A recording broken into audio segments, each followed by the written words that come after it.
อ้คือสิสุกแล้วถ้าเกาะหลายๆโลก็แซ่บ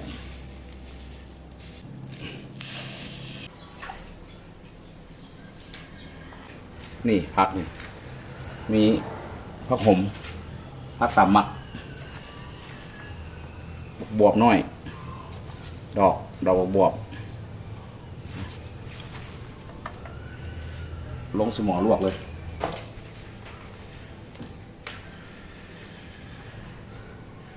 เอาลงใส่ก่อนแล้วมีหน่อไม้นี่ก็บักเล่นไม้ดอกแค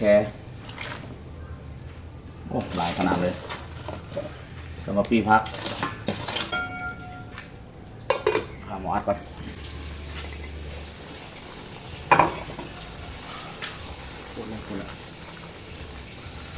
คนมันปีนพัก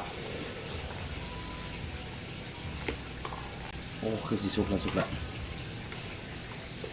ถ้าเกาะโอ้สุกแห้งแล้วสุกหลายแล้ว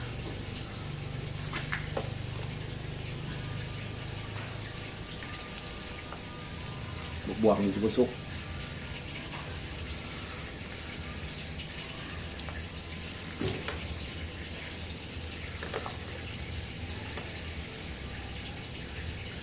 ปลาก่อนบวก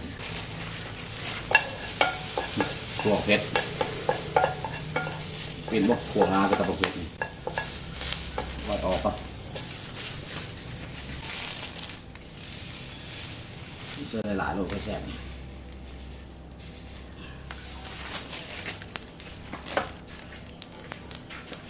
ให้คนกางงัวขัวงาเอา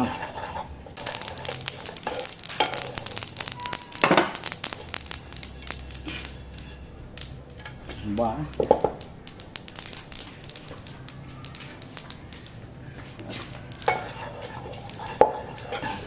นี่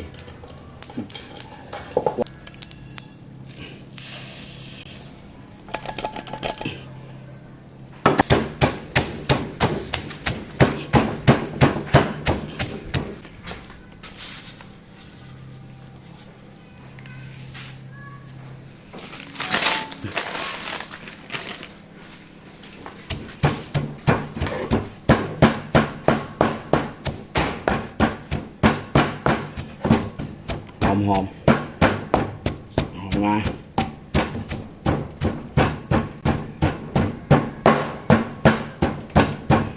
ได้แล้ว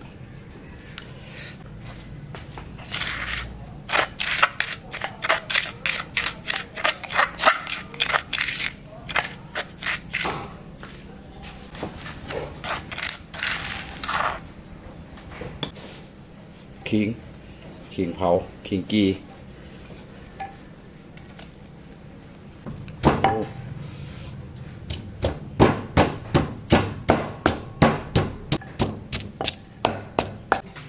นี่ผักที่เขาลวกแล้วองยาเนี่ยของหั่นผักสมปิมั่วทุกผักเลยผักอย่างก็ได้เสียดายเศษเอาอยู่นี่ก็ได้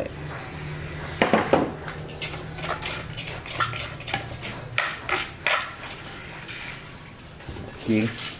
ตำขิงขาดไรนี่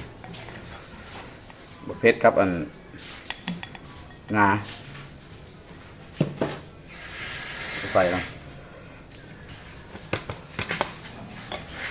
มักน้ำปลาแดกก็ใส่น้ำปลาแดกมักน้ำปลาก็ใส่น้ำปลาเนี่ยโอ้เป็นโรคไตพอดี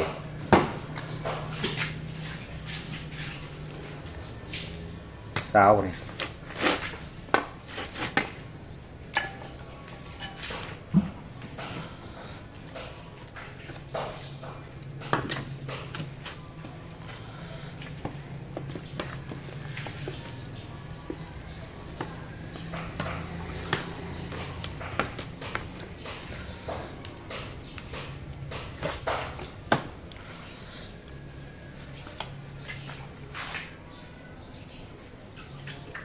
คนแล้วซิม